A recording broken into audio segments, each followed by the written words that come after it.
আসসালামু আলাইকুম, স্বাগতম জানাচ্ছি বিবিসি নিউজ আন্তর্জাতিক সংবাদে। শুরুতেই সংবাদ শিরোনাম, এরপর বিস্তারিত। খামেনির মরদেহ পাওয়া গেছে। ইরানের হামলায় কমপক্ষে ২০০ মার্কিন সেনা নিহত। ইরানে হামলায় নিহত ২০১, আহত অন্তত ৭৪৭, রেড ক্রিসেন্ট। ইসরায়েলি হামলায় খামেনির প্রাসাদ পুরোপুরি ধ্বংস। দর্শক, এতক্ষণ শুনছিলেন সংবাদ শিরোনাম। এখন বিস্তারিত। আপনি যদি ইসরায়েলের ধ্বংস চান এবং মুসলিমদের পাশে থাকেন, তাহলে ভিডিওতে লাইক করে চ্যানেলটি অবশ্যই সাবস্ক্রাইব করে দিবেন এবং আপনার মূল্যবান মতামত অবশ্যই কমেন্টে লিখে জানিয়ে দিবেন। এখন বিস্তারিত। খামেনির মরদেহ পাওয়া গেছে। বার্তা সংস্থা রয়টার্স জানিয়েছে, যুক্তরাষ্ট্র ও ইসরায়েলের হামলায় ইরানের সর্বোচ্চ ধর্মীয় নেতা আয়াতুল্লাহ আলী খামেনি নিহত হয়েছেন এবং তার মরদেহ পাওয়া গেছে, এমন দাবি করেছেন এক ইসরায়েলি কর্মকর্তা। ইসরায়েলের চ্যানেল ১২ জানায়, প্রধানমন্ত্রী বেনিয়ামিন নেতানিয়াহুকে খামেনির মরদেহের ছবি দেখানো হয়েছে। তারা বলেছে, তিনি তার প্রাসাদে হামলায় মারা গেছেন এবং ইরানি উদ্ধারকর্মীরা সেখান থেকে তার মৃতদেহ উদ্ধার করেছে। শনিবার ২৮ ফেব্রুয়ারি ভোরে ইসরায়েল ও যুক্তরাষ্ট্র মিলে খামেনির প্রাসাদে একটি বড় আঘাত হানে। পরে প্রকাশিত স্যাটেলাইট চিত্রে দেখা যায়, প্রাসাদসহ পুরো এলাকা ধ্বংসস্তূপে পরিণত হয়েছে।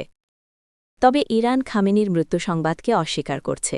তারা মন্তব্য করেছে, তথাকথিত শত্রুরা খামেনির মৃত্যু সংবাদ ছড়িয়ে মনস্তাত্ত্বিক যুদ্ধ চালাচ্ছে।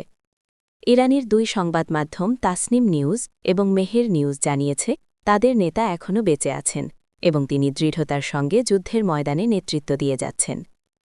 ইরানের পররাষ্ট্র মন্ত্রণালয়ের মুখপাত্র ইসমাইল বাঘেই মার্কিন গণমাধ্যম এবিসি নিউজকে জানিয়েছেন, প্রেসিডেন্ট মাসুদ পেজেশকিয়ান ও খামেনি দুইজনই সুস্থ আছেন এবং সরকারও স্বাভাবিকভাবে পরিচালিত হচ্ছে। ইসরায়েলের প্রধানমন্ত্রী নেতানিয়াহু বলেন, তাদের কাছে যেসব তথ্য এসেছে তা খামেনির মৃত্যু ইঙ্গিত করছে। এর কিছু সময় পরই বাঘেই এই দাবির জবাব দিয়েছেন। তবে পরে এক ইসরায়েলি কর্মকর্তা রয়টার্সকে পুনরায় জানায়, ইসরায়েল ও যুক্তরাষ্ট্রের যৌথ হামলায় খামেনি নিহত হয়েছেন। ইরানের হামলায় কমপক্ষে ২০০ মার্কিন সেনা নিহত। ইরানের ইসলামী বিপ্লবী গার্ড বাহিনী আইআরজিসি দাবি করেছে, তাদের হামলায় অন্তত ২০০ জন মার্কিন সেনা নিহত হয়েছে। তবে মার্কিন কেন্দ্রীয় কমান্ড সেন্টকম এই দাবিকে সম্পূর্ণ ভিত্তিহীন ও মিথ্যা বলে উড়িয়ে দিয়েছে। খবরটি জানা গেছে রাশিয়ার সংবাদ সংস্থা তাস থেকে। সংবাদমাধ্যম অনুযায়ী, মধ্যপ্রাচ্যে অবস্থিত মার্কিন সামরিক ঘাঁটিগুলোতে নিখুঁত ক্ষেপণাস্ত্র হামলার মাধ্যমে আইআরজিসি অন্তত ২০০ মার্কিন সেনা নিহত করার দাবি করেছে। তারা আরও দাবি করেছে, সেন্টকমের একটি যুদ্ধ জাহাজও ব্যাপকভাবে ক্ষতগ্রস্ত হয়েছে। তেহরান এই সফল হামলাকে তাদের অপারেশন ট্রুথফুল প্রমিস 4 এর বড় বিজয় হিসাবে প্রচার করছে। কিন্তু আল জাজিরাকে দেওয়া এক সাক্ষাৎকারে মার্কিন সেন্টকমের মুখপাত্র এই দাবিগুলো সরাসরি প্রত্যাখ্যান করেছেন। তিনি বলেন, আইআরজিসির দাবি অনুযায়ী ২০০ মার্কিন সেনা নিহত বা আহত হয়েছে এবং কোনো জাহাজ ক্ষতিগ্রস্ত হয়েছে, এগুলো সবই মিথ্যা। সেন্টকম জানিয়েছে, তাদের প্রতিরক্ষা ব্যবস্থা অধিকাংশ ইরানি হামলা প্রতিহত করেছে এবং বড় ধরনের কোনো ক্ষয়ক্ষতির খবর এখন পর্যন্ত নেই। ইরানে হামলায় নিহত ২০১, আহত অন্তত ৭৪৭, রেড ক্রিসেন্ট।